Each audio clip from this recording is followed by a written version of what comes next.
은치단다 여우허용사 우르슬갈리하 오스시 위흥에지게 세택리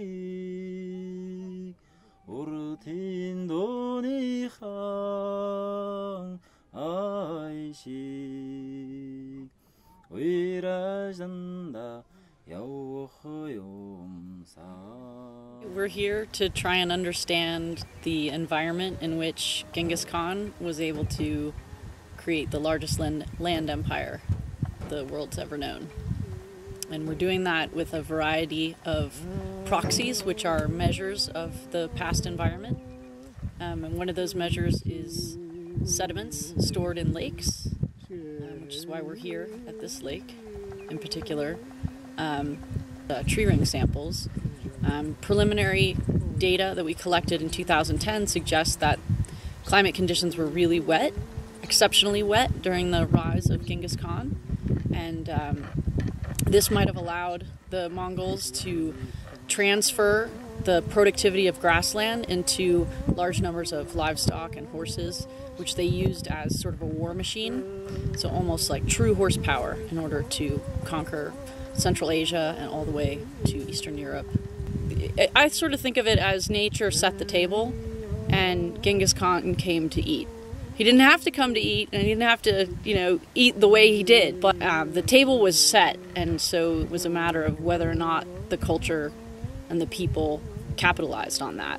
He's the one that established the great Mongol Empire from Eastern Asia to Eastern Europe, down almost, not quite into the tropics, but fairly far south. And he's the one that built this empire that was just so strong and powerful, and from a Western perspective, that power and that strength wasn't perceived as a very good thing. But from a Mongolian perspective, I think of him as third George Washington, the one who really established their nation as a strong and important place to be. So what we're hoping to learn here is, how did this nation rise up in an area that's cold and really dry? There's hardly any rain here in the summer. It's June, July, August is 75% of their rainfall. It's very low rainfall. It's very cold here. There aren't many resources. How did these people that were perceived as being primitive, how did they rise up and just start dominating Eurasia? We have a hypothesis that the abundance of rainfall and warmer conditions would allow for more production of grass. Grass is the fossil fuel, the oil for the Mongol Empire. The Mongol Empire didn't decline during this mid to late 1200s, where we think we see drier, colder period. They moved and they adapted.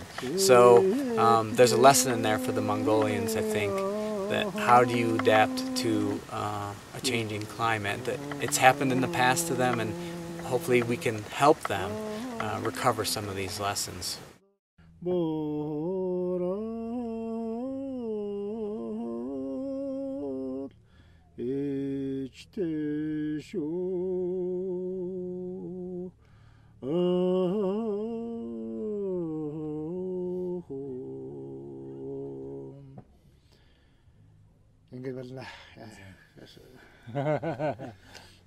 Beautiful. I tried.